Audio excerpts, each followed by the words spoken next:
వైరా శాసనసభ నియోజకవర్గం కారేపల్లి మండలం చీమలపాడు గ్రామంలో జరిగినటువంటి బీఆర్ఎస్ పార్టీకి సంబంధించిన ఆత్మీయ సభలని చెప్పి ఏదో పెద్ద సాధించినట్టుగా లేకపోతే ఆయా నియోజకవర్గాల్లో జిల్లాలో అభివృద్ధి చేసినట్టుగా వీళ్ళని ఎవరు ఆత్మీయంగా పలకరిస్తున్నట్టుగా ఆత్మీయ సమ్మేళనాలను పెట్టి బాణాసంచలు కాల్స్తూ ప్రజలు చనిపోవటానికి కారణమైనటువంటి బీఆర్ఎస్ పార్టీ చేసిన చర్యని నేను పూర్తిగా ఖండిస్తూ ఉన్నాను ముందుగా.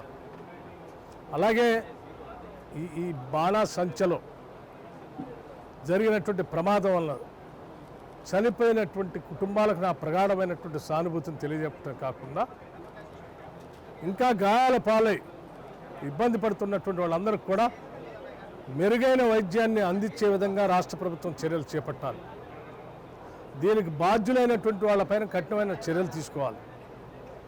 అలాగే చనిపోయినటువంటి కుటుంబాలకి ఆర్థికంగా ఆదుకొని ఆ కుటుంబాలను నిలబెట్టడానికి ఆర్థిక సహాయాన్ని త్వరగా ప్రకటించాలి. దెబ్బతిన్న కుటుంబాలకి కూడా ఆర్థిక సహాయాన్ని ప్రకటించాలి.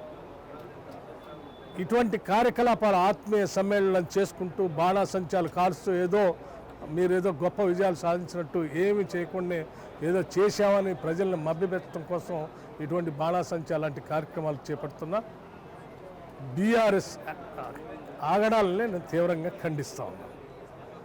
సానుభూతిని బాధిత కుటుంబాలకి నా సానుభూతిని తెలియజేస్తూ కాంగ్రెస్ శ్రేణులు అందరూ కూడా ఇప్పటికే తగు సహాయ చర్యలు అన్నింటిలో పాల్పంచుకుంటున్నారు. ఇంకా పెద్ద ఎత్తున సహాయ చర్యల్లో పాల్పంచుకోవాలని చెప్పి మా పార్టీకి సంబంధించిన కార్యకర్తలని శ్రేణులందరూ కూడా విజ్ఞప్తి చేస్తూ ఉన్నాను.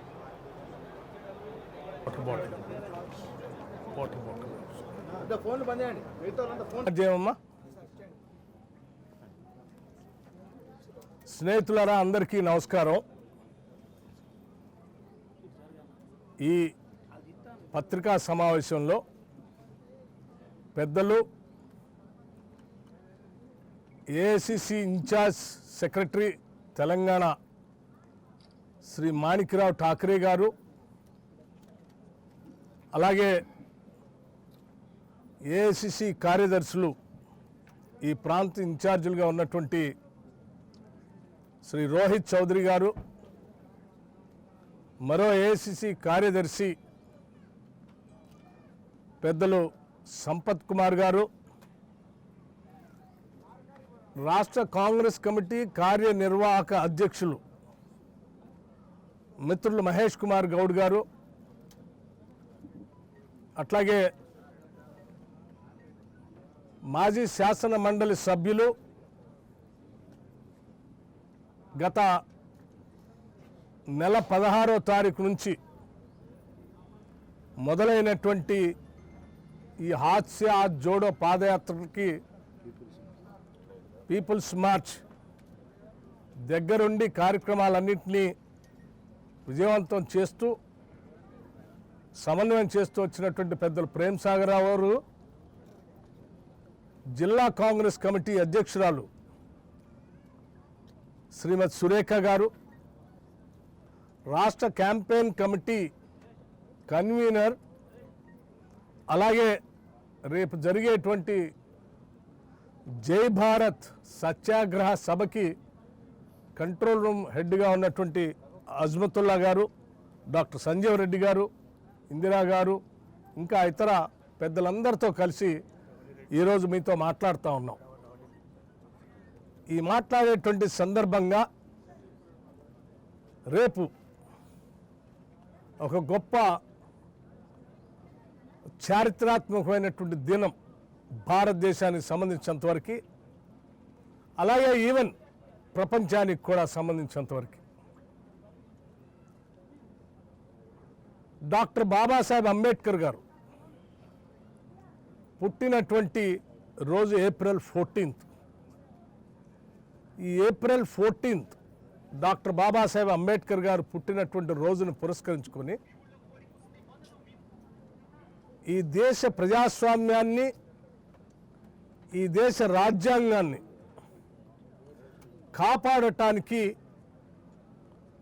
కాంగ్రెస్ పార్టీ నాయకత్వంలో జై భారత్ సత్యాగ్రహ సభని పెద్ద ఎత్తున మంచిర్యాలలో మంచిర్యాల జిల్లా కాంగ్రెస్ కమిటీ ఆధ్వర్యంలో ఏర్పాటు చేస్తూ ఉన్నారు. దీనికి పెద్దలు పూజ్యులు అఖిల భారత కాంగ్రెస్ కమిటీ అధ్యక్షులు శ్రీ మల్లికార్జున్ ఖర్గే గారు, కాంగ్రెస్ పార్టీ సంబంధించినటువంటి ఇతర పెద్దలు, రాష్ట్ర కాంగ్రెస్ కమిటీ సంబంధించి రాష్ట్ర కాంగ్రెస్ కమిటీ అధ్యక్షులు రేవంత్ రెడ్డి గారు, పార్లమెంటు సభ్యులు, మాజీ రాష్ట్ర కాంగ్రెస్ కమిటీ అధ్యక్షులు, మాజీ కేంద్ర మంత్రివర్యులు, మాజీ రాష్ట్ర మంత్రివర్యులు, జిల్లా కాంగ్రెస్ కమిటీలు, యావత్ కాంగ్రెస్ పార్టీ పెద్ద ఎత్తున ఈ సభకి హాజరు కాబోతూ ఉన్నారు. ఈ సందర్భంగా ఈరోజు మనందరికీ తెలిసిందే, ప్రత్యేక రాష్ట్రం ఏర్పడిన తర్వాత కాంగ్రెస్ పార్టీ రాష్ట్ర ప్రజల లక్ష్యాలు నెరవేర్చడం కోసం సోనియా గాంధీ గారి నాయకత్వంలో రాష్ట్రం ఇస్తే, ఈ రాష్ట్రంలో ఉన్నటువంటి దళిత గిరిజనుల పేద వర్గాలందరినీ కూడా మాయమాటలు చెప్పి మోసం చేసి ఓట్లు పొంది పూర్తిగా వాళ్ళ జీవితాల్ని భవిష్యత్తుని గాలికి వదిలేసిన కె చంద్రశేఖరరావు గారు తగుదునమ్మా అని చెప్పి రేపు పొద్దున డాక్టర్ బాబాసాహెబ్ అంబేద్కర్ విగ్రహాన్ని నేను ఆవిష్కరిస్తూ ఉన్నాను, వారి జీవితాల్లో వెలుగు నింపింది నేనే, ఇంకెవరు లేదని చెప్తా ఉన్నారు. అది చదివిన తర్వాత నవ్వాలో ఏడవాలో అర్థం కాక వారికి కాంగ్రెస్ శాసనసభా పక్షం నుంచి నేను కొన్ని ప్రశ్నలతో కూడినటువంటి బహిరంగ లేఖని రాస్తా ఉన్నాం. ఈ బహిరంగ లేఖలో కొన్ని ప్రశ్నలు సహేతుకంగా వారిని మేము అడుగుతూ ఉన్నాం. వారిని శ్వేతపత్రాన్ని రిలీజ్ చేయవలసిందిగా కూడా డిమాండ్ చేస్తూ ఉన్నాం. రేపు నువ్వు చెప్తా ఉన్నావు కదా 125 విగ్రహాల ఆవిష్కరణ చేస్తూ ఉన్నాం, అంబేద్కర్ గారి ఆశయాల్ని మేము ముందుకు తీసుకొని పోతామని చెప్తా ఉన్నావు కదా, నిజంగా నువ్వు చెప్పేది మాటలు నిజమైతే ఒక శ్వేతపత్రాన్ని రిలీజ్ చేసి గత 9.5 సంవత్సరాలుగా నువ్వు ముఖ్యమంత్రి అయిన తర్వాత చేసిందేంటి రిలీజ్ చేయవలసిందిగా మేము డిమాండ్ చేస్తున్నాం. మేము చెప్తా ఉన్నాం, గత 9.5 సంవత్సరాలుగా మనందరికీ తెలిసిందే, రాష్ట్ర రాజధాని హైదరాబాదు నగరం నడిబొడ్డున ట్యాంక్ బండ్ దగ్గర ఉన్నటువంటి బాబాసాహెబ్ అంబేద్కర్ విగ్రహానికి ప్రతి జయంతి సందర్భంగా ముఖ్యమంత్రితో సహా ప్రతిపక్ష పార్టీల నాయకులు, వివిధ సంఘాలు ఆనాడు అక్కడ రావటం, వారికి గార్లెండ్ చేయటం, సభ ఏర్పాటు చేసి దళిత గిరిజనులకి, ఈ ప్రజలకి అంబేద్కర్ గారు ఇచ్చిన సందేశాన్ని ఏ రకంగా అమలు చేస్తున్నారో చెప్పటం అనేది ప్రతి ముఖ్యమంత్రి ఈ రాష్ట్రం ఏర్పడిన దగ్గర నుంచి, ఆనాటి ఉమ్మడి రాష్ట్రం నుంచి, ఆ విగ్రహం పెట్టిన దగ్గర నుంచి చేసుకుంటూ వచ్చినటువంటి ఆనవాయితీ. కానీ మీరు ముఖ్యమంత్రి అయిన తర్వాత ఈ రాష్ట్రం ఏర్పడటానికి పెద్ద ఎత్తున పోరాటాలు చేసి ప్రాణాలు అర్పించినటువంటి అనేక మంది బహుజనులు త్యాగాలు చేసిన ఈ రాష్ట్రంలో, వచ్చిన ఈ రాష్ట్రంలో ఏ ఒక్క రోజైనా, ఏ ఒక్క సంవత్సరం అయినా ట్యాంక్ బండ్ దగ్గరికి వెళ్ళి బాబాసాహెబ్ అంబేద్కర్కి దండేశారా, గౌరవించారా? అక్కడ నుంచి ఏమన్నా ఈ జాతికి సందేశం ఇచ్చారా? మేము ఇది చేశాం, రేపు ఇది చేయబోతా ఉన్నాం, ఇంత నిధులు కేటాయించాం, ఈ నిధులు ఇచ్చేస్తున్నామని చెప్పారా? ఈనాటి వరకు ఇప్పుడు చెప్పలేదు. ప్రతి సంవత్సరం మీరు అవమానించారు. కాంగ్రెస్ పార్టీ పదే పదే గుర్తు చేస్తే కూడా మీరు పోకుండా, అసలు ప్రభుత్వ ప్రోగ్రామే లేకుండా అత్యంత అగౌరవపరిచినటువంటి రోజులు ఈ రాష్ట్రంలో ఏదైనా ఉన్నాయంటే గత 9.5 సంవత్సరాలుగా మీ పరిపాలన వచ్చిన దగ్గర నుంచే ఉన్నాయి. అలాగే ఈ రాష్ట్రానికి మీరు తెలంగాణ వస్తే ఈడ పెద్ద ఎత్తున దళిత గిరిజనులతో పాటు బలహీన వర్గాలతో పాటు మైనార్టీ సోదరులు ఎక్కువ మంది ఉన్నారు. తరతరాలుగా వీళ్ళు ఈ ఫ్యూడల్ స్ట్రక్చర్లో ఇబ్బంది పడతా ఉన్నారు. వారి జీవితాలు వెలుగురించడానికి దళితుడినే ముఖ్యమంత్రి చేస్తానని చెప్పి ప్రమాణం చేశారు. ఆ ప్రమాణాన్ని పూర్తిగా మీరు తుంగలో తొక్కారు. 9.5 సంవత్సరాల నుంచి దాన్ని ఊసేలేదు. ఇది వాస్తవమా కాదా? ఆనాడు కాంగ్రెస్ పార్టీ తీసుకొచ్చినటువంటి ఎస్సీ ఎస్టీ సప్లాన్ని అమలు చేయకుండా ఆ సప్లానికి సంబంధించిన నిధుల్ని పూర్తిగా పక్కదావ పట్టించి 9.5 సంవత్సరాలుగా ఎస్సీ కార్పొరేషన్ నిర్వీర్యం చేసి ఒక్కరికి లోన్ ఇవ్వకుండా, ట్రైబల్ కార్పొరేషన్ నిర్వీర్యం చేసి ఏ ట్రైబ్కి లోన్ ఇవ్వకుండా, ఐటీడీఎల్ని పూర్తిగా నిర్వీర్యం చేసి పూర్తిగా విధ్వంసం చేసిన మాట వాస్తవమా కాదా? మీరు భూమి లేని ప్రతి నిరుపేద దళిత గిరిజన కుటుంబాలకి 3 ఎకరాల భూమి ఇస్తానని చెప్పిన మాట వాస్తవమా కాదా? 3 ఎకరాల భూమి ఇవ్వకపోగా ఆనాడు కాంగ్రెస్ ప్రభుత్వ హయాంలో భూములు పంపిణీ చేయటం కోసం భూమి లేని నిరుపేద ప్రజలకి పెట్టినటువంటి అసైన్మెంట్ కమిటీస్ని ఆయా నియోజకవర్గాల్లో ఉన్నదాన్ని అసలు పూర్తిగా రద్దు చేసిన మాట వాస్తవా కాదా? 3 ఎకరాల భూమి ఇవ్వకపోగా ఆ కమిటీనే రద్దు చేసి అసలు భూమి గురించే మాట్లాడకుండా చేసిన మాట వాస్తవం కాదు.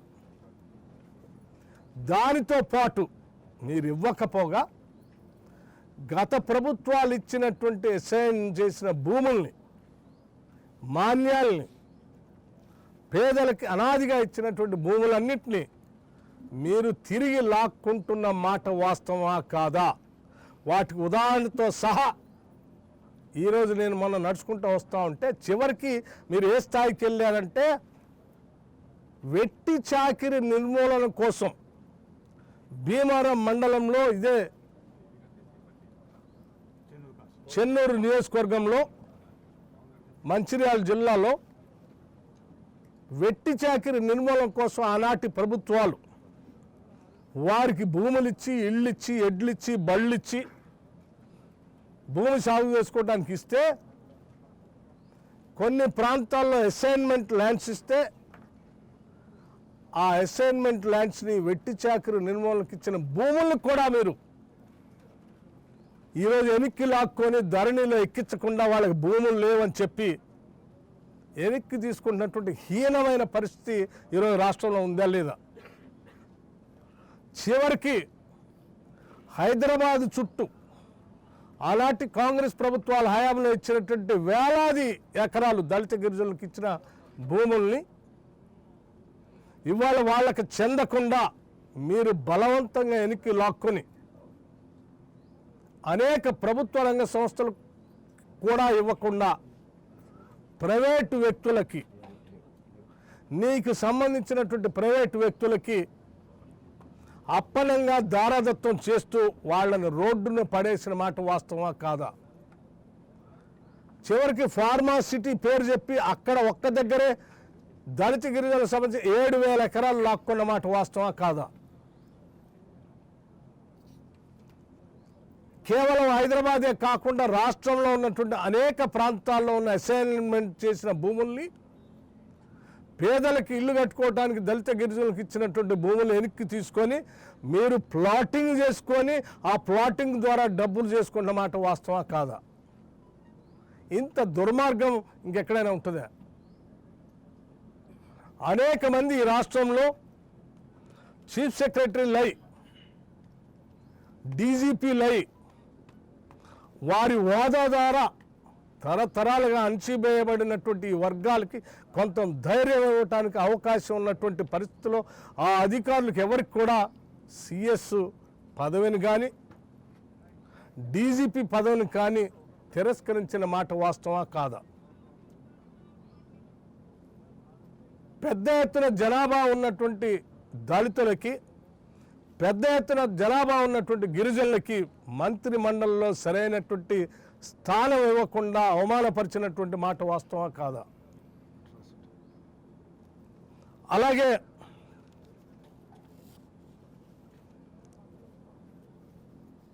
ప్రభుత్వ రంగ సంస్థలైనటువంటి సింగరేణి కాలనీస్ని ఈ ఉద్యోగాలు ఇలాగే కొనసాగితే, మైన్స్ ఇలాగే కొనసాగితే రూల్ ఆఫ్ రిజర్వేషన్ ద్వారా వాళ్ళకి ఉద్యోగాలు ఉంటాయి. ఆ ఉద్యోగాలు తొలగించడానికి నేరుగా చేస్తే ప్రజలు తిరుగుబాటు చేస్తారనేటువంటి ఆలోచనతో వెనక నుంచి కుట్ర చేసి ఈ ప్రభుత్వ రంగ సంస్థ అయిన సింగరేణిని ప్రైవేటు వ్యక్తులకు దారాదత్తం చేసి దాంట్లో ఉద్యోగాలు లేకుండా చేసి రూల్ ఆఫ్ రిజర్వేషన్ లేకుండా చేసి ఎస్సీ ఎస్టీలకు ఉద్యోగాలు లేకుండా చేసిన మాట వాస్తవం కాదా? బ్యాక్లాగ్ని ఖాళీలను ఇంతవరకు నియమించకుండా, రిక్రూట్మెంట్ చేయకుండా చేసిన మాట వాస్తవం కాదా? అలాగే మీరు ప్రతి సందర్భంలో రియల్ ఎస్టేట్ కంపెనీలకి, పెద్ద పెద్ద బడా కంపెనీలకి, ఫార్మా కంపెనీలకి, లేకపోతే ఇంకా మీకు కావలసినటువంటి క్రోనీ ఇండస్ట్రియలిస్టులకి, క్యాపిటలిస్టులకి అత్యంత కోట్లాది విలువైనటువంటి భూముల్ని కేటాయించేటువంటి పరిస్థితుల్లో ఏ ఒక్కరోజైనా ఈ రాష్ట్రంలో ఉన్నటువంటి దళిత గిరిజనులకి భూములు ఆయా ప్రాంతాల్లో కేటాయిద్దామనే ఆలోచన ఒకసారి చేశారా? సాఫ్ట్వేర్ ఇండస్ట్రీకి సంబంధించి కానీ, ఇండస్ట్రియల్ ఇన్ఫ్రాస్ట్రక్చర్ కార్పొరేషన్ ద్వారా కానీ గత 9.5 సంవత్సరాలుగా మీరు కేటాయించినటువంటి భూముల్లో జనాభా దామాషా ప్రకారం 22% భూముల్ని ఏ ఒక్క దగ్గరైనా మీరు కేటాయించారా? లేదే. ఇన్ని రకాలుగా దళిత గిరిజనుల్ని మోసం చేస్తూ తగుదనమ్మా అని చెప్పి ఈరోజు డాక్టర్ బాబాసాహెబ్ అంబేద్కర్ విగ్రహాన్ని నేనే ప్రారంభోత్సవం చేస్తూ ఉన్నాను. నేనే ఒక పెద్ద జాతి ఉద్ధరించేటువంటి వ్యక్తిని అని చెప్పి మరొక్కసారి మాయ చేసి మోసపుచ్చి ఈ ఎన్నికల సమయంలో మళ్ళీ తిరిగి దళిత గిరిజనులు ఓట్లు పొందటం కోసం మీరు చేసే ప్రక్రియే రేపటి ప్రక్రియ అని చెప్పటానికి మాకు ఎటువంటి సందేహం లేదు. ఇది చాలా దురదృష్టకరం. డాక్టర్ బాబాసాహెబ్ అంబేద్కర్ విగ్రహాన్ని, ఆయన ఆలోచన విధానాన్ని ఈ సమాజ ఉద్ధరణ కోసం వాడుకోవాలి. ఈ సమాజాన్ని ముందుకు తీసుకొని పోవటం కోసం పాలకులుగా ఉన్నటువంటి వాళ్ళు విశాల హృదయంతో ఆలోచన చేసి ముందుకు తీసుకొని పోవాలి తప్ప కేవలం ఓట్లు పొందటం కోసం మాత్రమే ఒక దుర్మార్గమైన కుట్రపూరితమైన కార్యక్రమాన్ని చేపట్టి ఈరోజు మీరు చేస్తున్నటువంటి కార్యక్రమం మా అందరికీ తెలిసిందే. ఈ రాష్ట్రంలో ఉన్నటువంటి దళిత గిరిజనులు అందరూ కూడా అర్థం చేసుకున్నదే.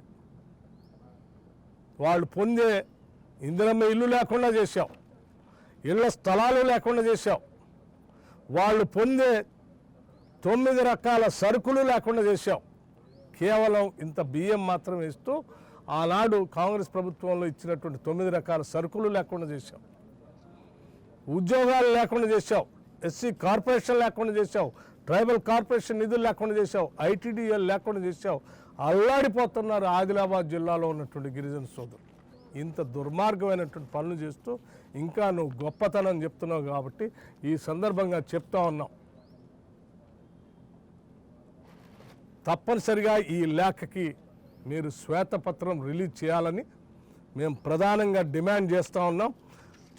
చేయాలని చేసేటువంటి డిమాండ్ ఒకవేళ మీరు చేయకపోతే ఇంకా పెద్ద ఎత్తున మేము ఆందోళన చేయాల్సిన పరిస్థితులు కూడా ఉంటాయని కూడా హెచ్చరిస్తూ ఉన్నాం.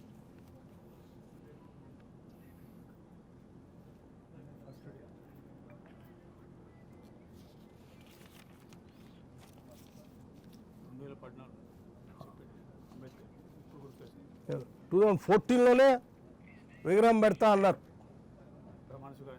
ప్రమాణ స్వీకారం చేయంగానే ఇన్ని సంవత్సరాలు చేయలే. జనంలో ఇప్పుడు పూర్తిగా తిరుగుబాటు వచ్చేస్తా ఉంది, అర్థమైపోయింది. మళ్ళొక్కసారి పాత రోజుల్లో మనం చూస్తూ ఉంటాం, పోయి ఓడిపోతాం అనుకున్నప్పుడల్లా ఓ స్కీమ్ గుర్తొస్తుంది ఆయనకి, ఎన్నికలప్పుడల్లా ఓ స్కీమ్ గుర్తొస్తుంది, గొర్రెల స్కీమ్ ఒకటి గుర్తొస్తుంది, బర్రెల స్కీమ్ ఒకటి గుర్తొస్తుంది, లేకపోతే స్టాచ్యూ గుర్తొస్తుంది. కానీ ఇంకా మోసపోవటానికి సిద్ధంగా లేరు. చాలా స్పష్టంగా ఈ రాష్ట్ర ప్రజానికం సిద్ధంగా ఉన్నారు. ఇందిరమ్మ రాజ్యం వస్తే తప్ప మా బతుకులు బాగుపడవనేటువంటి ఆలోచనతో రాష్ట్ర ప్రజలు ఉన్నారు. ఇందిరమ్మ రాజ్యంతోనే జీవితాల్లో వెలుగు నిండుతుంది. బాబాసాహెబ్ అంబేద్కర్ ఆలోచనల్ని ఆనాడు ఇందిరాగాంధీ గారి డైరెక్షన్తోనే ఎస్సీ ఎస్టీ సప్లాన్ని ఈ దేశంలో రాష్ట్రంలో మొదలుపెట్టింది. దాన్ని చట్టబద్ధంగా కూడా చేశాం. Thank you.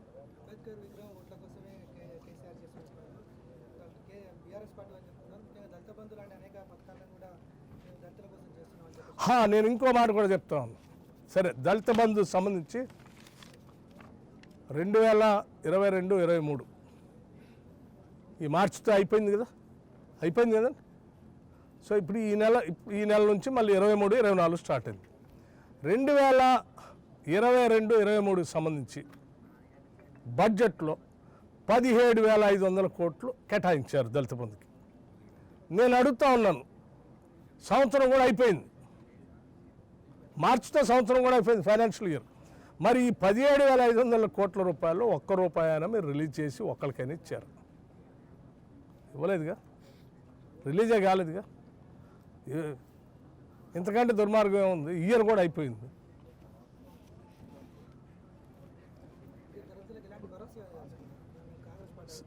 కాంగ్రెస్ పార్టీ మనందరికీ తెలిసింది, దళిత గిరిజనులే ఈ రాష్ట్రంలో అత్యంత పేదవాళ్ళు, భూమి లేనటువంటి వాడు. భూ సంస్కరణలు తీసుకొచ్చి భూ పంపిణీ చేసింది. ఇది చరిత్ర, ఇది వాస్తవం.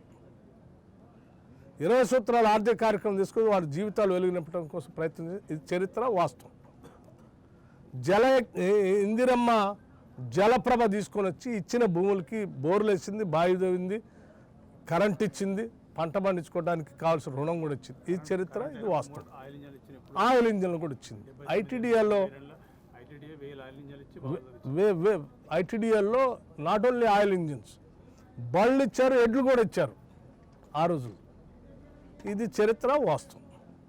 సో ఈ దేశంలో, ముఖ్యంగా మన రాష్ట్రంలో ఎక్కడ దళితుల్లో జీవితాల్లో మార్పు వచ్చినా ప్రతి సందర్భంలో కూడా కాంగ్రెస్ పార్టీ తీసుకొచ్చిన అనేక స్కీమ్స్, చట్టాల ద్వారానే మార్పులు వచ్చినాయి. సో ఈ స్కీమ్స్, చట్టాలు ఇది మాటలు చెప్పేది కాదుగా, చరిత్రలో నిలబడి ఉన్నది. ఎస్సీ ఎస్టీ సబ్ ప్లాన్ అనేది అసలు ఎవరు ఊహించినటువంటి ఒక గొప్ప చారిత్రాత్మకమైన చట్టం అది.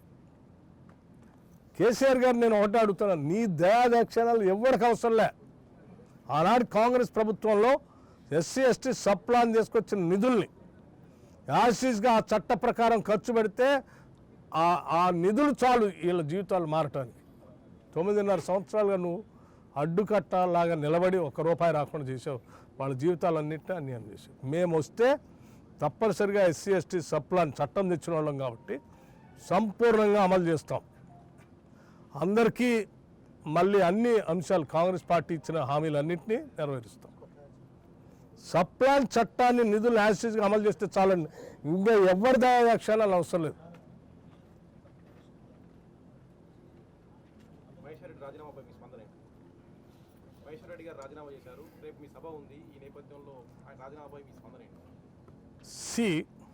రేపటి సభ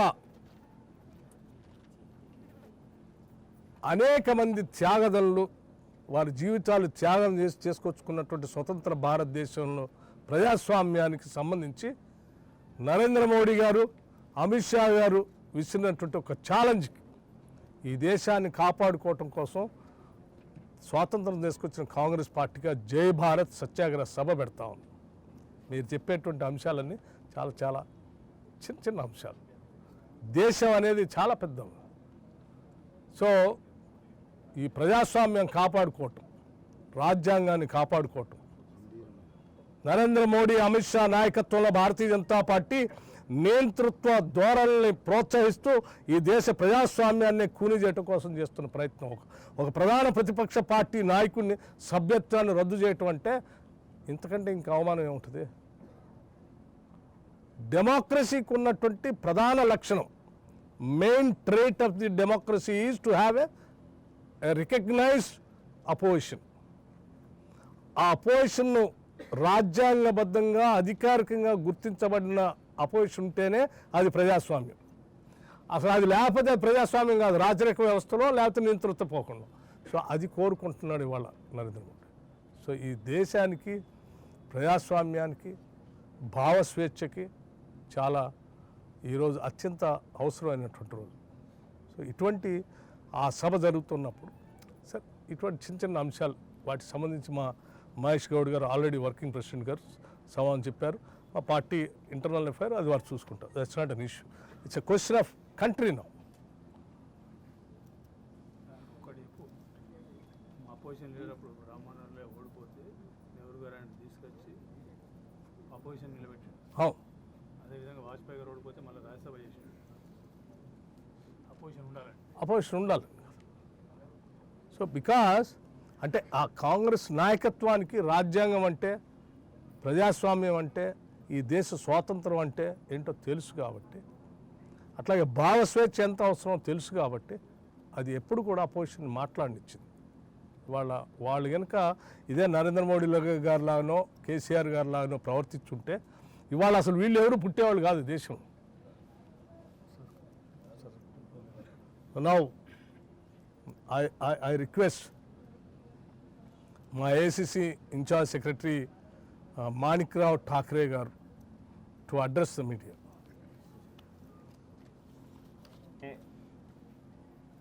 जो कल सत्याग्रह सभा यहाँ पर आयोजित हो रही है, उसी के उपलक्ष्य में आप सभी जो मीडिया यहाँ पे हाजिर है, तो मैं आप सभी का सबसे पहले स्वागत करना चाहूँगा। आज सीएलपी लीडर हमारे भट्टी जी ने पूरी यात्रा उनकी चल रही है और यात्रा ऐसे मोड़ पे आई है कि 14 अप्रैल ये हमारे लिए बहुत ही महत्वपूर्ण दिन है। तो उसी दिन हमारा जो सत्याग्रह, जय भारत सत्याग्रह जो प्रोग्राम ऑल इंडिया में चल रहा है, वही प्रोग्राम को यहाँ जो सभा हो रही है उसमें हमारे सम्माननीय खारगे जी, ऑल इंडिया कांग्रेस कमेटी के अध्यक्ष, जो शुरुआत है कि पूरे देश में इस तरीके का सत्याग्रह जो जय भारत सत्याग्रह का आयोजन है, जो ऑल इंडिया कांग्रेस कमेटी ने वो आयोजन करने के लिए सभी कार्यकर्ता गांव-गांव जाकर, हर डिस्ट्रिक्ट में जाकर जो भी बातें जो संविधान के तहत जो हमें अधिकार मिले हैं, जो डॉक्टर बाबा साहब अम्बेडकर ने संविधान में जो हमको अधिकार दिया है, उसी को ही पूरी तरह समाप्त करने का जो प्लान बीजेपी ने, आरएसएस ने बनाया है। तो आप देख रहे हैं कि राहुल जी की सदस्यता जिस तरीके से ख़त्म कर दी गई है। राहुल जी पहले से ही जनता के जो सवाल है उस तरीके से उनके जो भी मसले हैं उठाने की कोशिश लगातार राहुल जी ने पार्लियामेंट में रहो या कन्याकुमारी से श्रीनगर तक यात्रा निकाल के उसमें भारत जोड़ो यात्रा, इस तरीके की जो आवाज़ है, जनता की आवाज़ है, वो लोगों तक पहुंचाने के लिए उन्होंने यात्रा निकाली। उसके बाद घर घर में जाकर हाथ से हाथ जोड़ो कार्यक्रम कांग्रेस पार्टी ने, हमारे अध्यक्ष खारगे साहब ने सभी कार्यकर्ताओं को कहा है कि हाथ से हाथ जोड़ो कार्यक्रम हर घर तक राहुल जी का संदेश पहुंचाने की जिम्मेदारी आपकी है। वो हमारी यात्रा चल रही, तो राहुल जी का सदस्यत्व समाप्त करने के बारे में जो कदम बीजेपी ने उठाए हैं वो सही मायने में इस देश को, संविधान को नकारने के लिए, इस संविधान में जो हक दिया हुआ है कि कोई भी सवाल हम पूछते हैं तो उसका जवाब गवर्नमेंट की तरफ से मिलना चाहिए, पार्लियामेंट में मिलना चाहिए, पार्लियामेंट के बाहर मिलना चाहिए। लेकिन जो प्राइम मिनिस्टर है नरेंद्र मोदी जी, वो हम देखते हैं कि कोई जवाब नहीं देते हैं। प्रेस वालों को कभी वो बुलाते नहीं हैं। प्रेस के सामने क्या बात है, प्रेस को हक ही नहीं रखा है उन्होंने कि कुछ उनसे सवालात करे। इस तरीके से जो राजनीति चल रही है, इसलिए पूरे देश के अंदर खारगे जी ने, जो अध्यक्ष हमारे हैं, जो राहुल गांधी जी नेता हैं हमारे पूरे देश के, सोनिया जी गांधी है, तो खारगे जी ने कहा है कि पूरे देश के अंदर जय भारत सत्याग्रह ये पूरे देश में होना चाहिए। और उसी के उपलक्ष्य में डॉक्टर बाबा साहब अम्बेडकर जी का जयंती है, और जयंती के उपलक्ष्य में खारगे जी ने कहा कि तेलंगाना में ही इस तरीके की सभा होनी चाहिए, शुरुआत होनी चाहिए पूरे देश के अंदर। तो हमारे भट्टी जी जो यात्रा लेके आ रहे थे, उसी यात्रा को हम कल पूरे बड़ी रैली में उसका ये कर रहे हैं। तो मैं समझता हूँ कि पूरे देश के अंदर इसका मैसेज जाएगा कि बाबा साहब आम्बेडकर ने जो संविधान दिया है, पूरे देश के अंदर सभी को अधिकार दिया हुआ है, पूरे देश की जनता को अधिकार दिया हुआ है, वही समाप्त करने के बारे में जो पहल बीजेपी कर रही है। और हम देखते हैं कि यहाँ पे टीआरएस जिस तरीके से उनको सपोर्ट करने के लिए दिल्ली में उनका सपोर्ट रहता है, इस तरीके से मिलजुल कर वो दिखाने की कोशिश करते हैं कि बीजेपी और टीआरएस अलग है, अभी का बीआरएस अलग है, इस तरीके से बात करते हैं। लेकिन आपने पूरा इतिहास देखा होगा कि पार्लियामेंट के अंदर भी जब जब कोई बात आती है तो किसकी तरफ से वो खड़े होते हैं, तो सरकार की तरफ से, बीजेपी की तरफ से हर बार उनका वोटिंग हुआ है।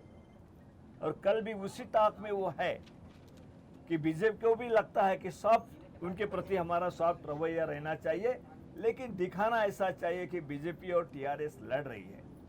तो इस तरीके से जो दिखावा पूरे स्टेट के अंदर दिखाई दे रहा है, तो मैं समझता हूँ कि ये लोगों को भुलाने की बात है। लेकिन हम लगातार आज तेलंगाना में बड़ी अच्छी तरीके से हमारे पीसीसी प्रेसिडेंट रेवंत रेड्डी जी रहो, उनकी भी यात्रा हर असेंबली कॉन्स्टिट्यूशन में जा रही है। हमारे भट्टी जी जो कांग्रेस पार्टी के लीडर है, सीएलपी लीडर है, वो भी हर वहाँ असेंबली कॉन्स्टिट्यूशन में जाके जो सही बात क्या है, टीआरएस की किस तरीके से रणनीति राजनीति है, वो पूरी तरह लोगों के समझ में आ चुकी है। और इसका परिणाम भी होने वाले असेंबली के चुनाव में आपको दिखाई देगा। लेकिन लोग सोचते हैं कि उनको कुछ कर रहे हैं, लेकिन जो अभी भट्टी जी ने कहा है कि SC/ST के बारे में वो दिखावा करते हैं, ओबीसी के बारे में दिखावा करते हैं। चंद लोगों को कुछ दे दिया है तो भाई हमने बड़ी अच्छी स्कीम लाई है, ये वो बाकी स्टेट में भी जाके बताते कि तेलंगाना में ऐसा शुरू किया है। कितने परसेंटेज लोगों को मदद मिल रही है, अगर वो देखा जाए तो बहुत ही कुछ लोगों को सिर्फ उसका इस्तेमाल उनके चुनाव के प्रचार में करने के लिए ही उन्होंने उस तरीके कुछ बातें शुरुआत की होगी।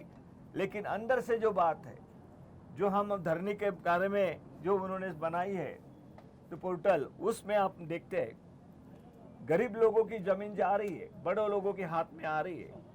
जो स्कीम उन्होंने बनाई, वो स्कीम के तहत भी मदद किसको मिल रही है? सब बड़े लोग हैं, बड़े जमींदार हैं, लेकिन गरीबों की जमीन वहां से छीनी जा रही है, सब आम जनता देख रही है। ये दिखावा अलग है। कितना भ्रष्टाचार हुआ है, किस तरीके से इतने सारे बोझ सरकार के ऊपर, 5 लाख करोड़ का बोझ इतने छोटे स्टेट के ऊपर आज है, कर्जा है। तो साइड में हम देखते हैं तो छत्तीसगढ़ के सीएम यहाँ पे आए थे, उन्होंने कहा कि हमारे स्टेट में 73 करोड़ का सिर्फ 1000 करोड़ का सिर्फ वहाँ पे हमारे ऊपर बोझ है। लेकिन उतना ही स्टेट यहाँ पर अगर तेलंगाना है तो उसके ऊपर 5 लाख करोड़ का कर्जा है। ये पैसा कहाँ गया, कहाँ से? उस पैसे के आधार पे राजनीति करना और गरीबों को सिर्फ दिखावा करना, वो जो हमारे SC ST OBC उनके लिए दिखावा करना, यही राजनीति चल रही है। और कल बड़ी तादाद पे लोग यहाँ मंचूरियल में हमारे सभी नेता यहाँ के सम्मानीय भट्टी जी है, प्रेम सागर राव जी हमारे जिला अध्यक्ष सुरेखा जी है, सभी ने बड़े मिलजुल कर इस प्रोग्राम को वो सक्सेस करेंगे कि यहाँ का मैसेज हमारे पूरे देश में जाने वाला है कि ये जो प्रोग्राम है सत्याग्रह सभा है। जय भारत सत्याग्रह जो कार्यक्रम पूरे देश में चलाया जाएगा, उसके ये शुरुआत है, उसकी सभा है। इस सभा के लिए सभी कार्यकर्ता, सभी जनता इस सम्मानित होगी, ऐसा मुझे पूरा यकीन है। और आपके जरिए से जो सही बातें हैं, जो कांग्रेस पार्टी गरीबों के हित में काम करती है, जो कांग्रेस पार्टी जो हमारा संविधान है उसके तहत प्रशासन चलाती है, यही लोगों के मन में है कि हमारा संविधान वो इसी तरीके से आगे बढ़ना चाहिए, संविधान के तहत हम आगे जाना चाहिए। लेकिन संविधान को पूरा तहस नहस करने की कोशिश, जो भी संविधान के तहत जिनको अधिकार दिए होते, कुछ ऐसी ये बनाई थी हमारे सिस्टम, उसका ही अधिकार पूरा छीनने के लिए चुनाव आयोग रहो कि CBI रहो, और कोर्ट में भी किस तरीके से लोग संशय ये कर रहे हैं कि ये न्याय मिलता है क्या नहीं मिलता है, ऐसी शंका पैदा करने वाली देश में अगर परिस्थिति होती है तो जनता ने कहा जाना चाहिए। इसीलिए इस तरीके का ये आंदोलन चलाए जा रहे हैं, लोगों तक हम जाएंगे। भट्टी जी हर जगह से जाकर इस तरीके से सभी जनता के साथ मिलजुल कर बात कर रहे हैं, सभी प्रेस के बात कर रहे हैं लगातार। ये हमारी सबकी जिम्मेदारी है कि हमने एक साथ एकजुट होकर इन ताकतों के खिलाफ, इन शक्तियों के खिलाफ लड़ना चाहिए। धन्यवाद। ठाकरे जी, एक बात बोलिए, आप कल सत्याग्रह सभा रख रहे, आपका senior leader Maheshwar Reddy BJP party में जुड़ा हुआ है, आज जाके जुड़ा हुआ है, कैसा देख रहे हैं इसको? भट्टी जी ने कहा वो जो बात है, मैं हमारे महेश गौड़ जी जो है वर्किंग प्रेसिडेंट, वो उसमें ध्यान देंगे। अभी कोई ये बात नहीं है, हमें देश के लिए यहाँ पे सत्याग्रह सभा जो ऑल इंडिया लेवल पे यहाँ की सभा हो रही है, और ऐसे परिस्थिति में कोई क्या बात है, कौन क्या है, कौन किसकी क्या ताकत है, कैसा है, वो सभी आप जानते हैं। और क्या इरादा था, किस तरीके से गए हैं, क्यों गए हैं, उसको सब जानते हैं आप। लेकिन ये मुझे बोलने की ज़रूरत नहीं। आपको कांग्रेस कमेटी की तरफ से हमारे महेश गौड़ जी है, वो उस बारे में आपसे बात करेंगे।